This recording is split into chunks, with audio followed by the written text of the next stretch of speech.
আসসালামু আলাইকুম ওয়া রাহমাতুল্লাহ। আদাব এবং শুভেচ্ছা। আলহামদুলিল্লাহি রাব্বিল আলামিন ওয়াস সালাতু ওয়াস সালামু আলা রাসূলিল কারীম ওয়া আলা আলিহি ওয়া সাহবিহি আজমাইন। আমি প্রথমেই আমার অন্তরের অন্তঃস্থল থেকে আজকে আমাদেরকে এখানে অভ্যর্থনা জানানো, এখানে বসে আপনাদের সাথে পরিচিত হওয়া এবং আপনাদের মাধ্যমে জাতির সামনে দুটি কথা বলার জন্য হিন্দু সম্প্রদায়ের ভাইয়েরা যে সুযোগ সৃষ্টি করে দিয়েছেন, ঢাকা মহানগরী উত্তরের কেন্দ্রীয় মন্দির কর্তৃপক্ষ, পূজা কমিটি এবং আপনাদের ধর্মাবলম্বী সকলকেই আমার অন্তরের অন্তঃস্থল থেকে আমি কৃতজ্ঞতা জ্ঞাপন করছি। আমি আজকে কোনো বক্তব্য রাখবো না, আমি কিন্তু দেখতে পাবো না বসে। আমি আসলে আজকে কোনো বক্তব্য দিব, দুই একটি বার্তা আমি আপনাদের মাধ্যমে তুলে ধরতে চাই।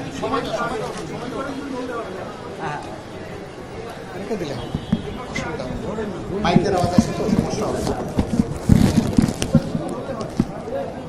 আমি কয়েকটি বার্তা দিব।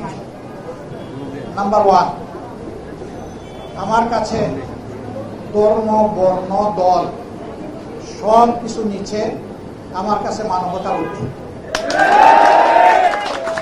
আমাদের 1 নম্বর পরিচয় আমরা মানুষ। আমাদের 2 নম্বর পরিচয়, এখানে যাদেরই আমাদের জন্ম হয়েছে আমরা সকলে বাংলাদেশী।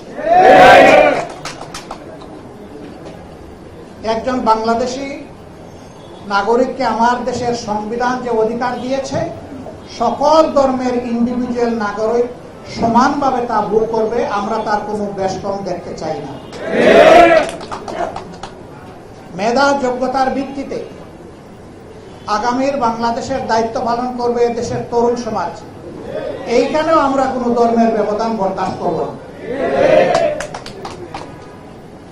আমি সরকারের কোনো দায়িত্বে কখনো ছিলাম না, কিন্তু আমার নিজের গড়া কিছু প্রতিষ্ঠান আছে। একটা মেডিকেল কলেজ আছে, সেখানে 750 কর্মকর্তা কর্মচারী আছেন। আমার এই মেডিকেল কলেজে যেমন মুসলমান আছে, তেমন গুরুত্বপূর্ণ জায়গায় হিন্দু ভাই বোনেরা আছে, তেমন খ্রিস্টান ভাই বোনেরা আছে, 2-1টা জায়গায় বৌদ্ধ ভাই বোনেরাও আছে। আমরা এখানে কোনো বেশকম করি। আমরা দেখেছি কার যোগ্যতা আছে আমার এই জায়গাটাকে সার্ভিস দেওয়ার, আমি তাকেই রুখে দিয়েছি। আমি জামাতে ইসলামের আমির। অনেকে বলে যে আপনার প্রতিষ্ঠানে আসলেই কি এইরকম? আমি বলি যে গিয়ে একটু দেখে আসেন। আমার মুখের কথা আপনার বিশ্বাস করার প্রয়োজন নেই, ওখানে যান, ওখানে গিয়ে আপনি দেখে আসেন বাস্তবে কি আছে। এর মাধ্যমে আমি আমার মেডিকেল কলেজটাকে একটা ছোট বাংলাদেশ বানানোর চেষ্টা করছি। এইরকমই হবে বাংলাদেশ। একটা হসপিটাল আছে, তার সাথে 750 বেডের। সেখানে তো আমরা জিজ্ঞেস করি না যে আপনি কোন ধর্মের, আমার এখানে চিকিৎসা নিতে এসেছেন। তাহলে চাকরি দেওয়ার ক্ষেত্রে আমি জিজ্ঞেস করবো কেন যে আপনি কোন ধর্মের, আমার এখানে চাকরি করতে এসেছেন? এ মাটি আমাদের সকলের। দ্বিতীয় একটি কথা, এটার কবর রচনা হোক আমি চাই। এটি হচ্ছে সংখ্যাগুরু এবং সংখ্যালঘু। সংখ্যাগুরু আর সংখ্যালঘু, এ দেশের সকল নাগরিক সমান অধিকার ভোগ করবে। একটা স্লোগান দিয়ে আমাদের মধ্যে হিংসা, হানাহানি এবং রাজনৈতিক ফায়দা লুটার চেষ্টা হয়েছে যুগের পর যুগ। আমাদের সকল ধর্মের মানুষ হাতে হাত মিলিয়ে আমরা এখন আওয়াজ তুলব, আমরা কেউ এখানে সংখ্যাগুরুও নই এবং আমরা কেউ এখানে সংখ্যালঘু নই। আমরা সকলে সমান। সম্মানিত ভাইরা, আমি ধন্যবাদ জানাই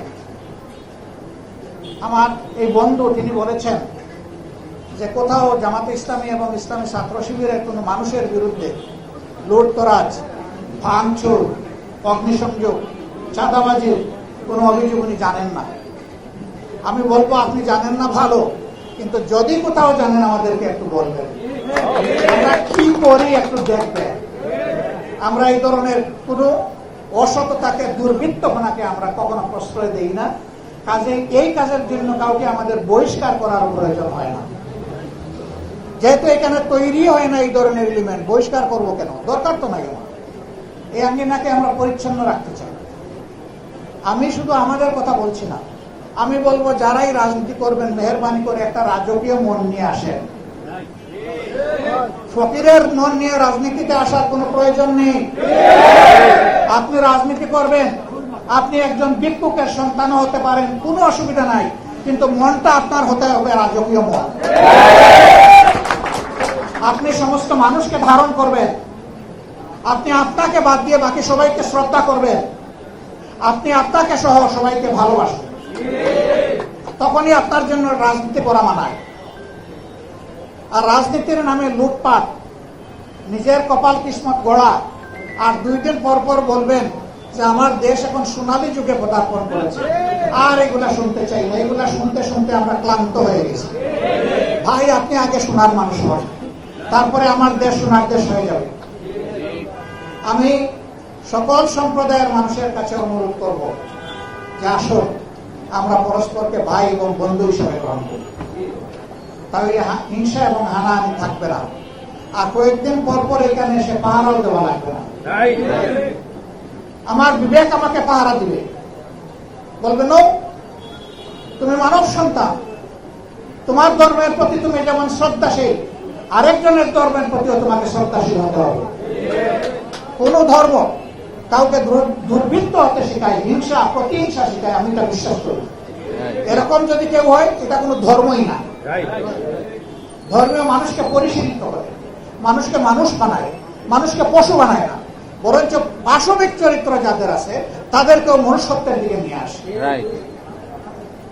সম্মানিত বন্ধুগণ, আসুন হাতে হাত মিলাই, দেখানোর হাত মিলানো না, অন্তরের হাত মিলাই, ভালো মানুষের হাত মিলাই। এই হাত ভাঙবে কিন্তু ছুটবে না।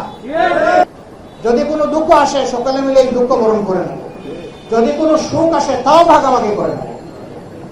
আমি সমস্ত রাজনৈতিক দলগুলোকে অনুরোধ জানাই, অনেক হয়েছে এই দেশবাসীর উপর, আসুন আমরা এখন ভালো হয়ে যাই। আমরা সত্যিকারের একটা সম্প্রীতির আওয়াজ যেমন তুলি, মুখে আওয়াজের দরকার নাই, বাস্তবেই প্রমাণ করি এ দেশ সম্প্রীতির বাংলাদেশ। বলেছিলাম যে আমি এটা উৎসর্গ করলাম সম্প্রীতির বাংলাদেশে। আবারও আমার শেষ কথা, আসুন একটা সম্প্রীতির বাংলাদেশ সত্যিকার অর্থে আমরা হাতে হাত মিলিয়ে গড়ে তুলি। সকলকে ধন্যবাদ। আসসালামু আলাইকুম, আদাব। বক্তব্য শেষ পর্যায়ে এখন আপনাদের সর্বকে সমাপনী বক্তব্য রাখবেন কেন্দ্রীয় মন্ত্রী ঢাকা মহানগর। আমি করছি একটা কথা না বলতে পারছি না, আপনারা বলেছেন বলুন, কিন্তু আমার 2 জন সহকর্মী পর্ণ আসদের দিকে ইঙ্গিত করে আমাকে কিছু বলেছেন, আমি এর জন্য লজ্জিত। এটার জন্য আমি আজকে এখানে আসি, এটা আপনারা ভুলে যান, একেবারেই ভুলে যান।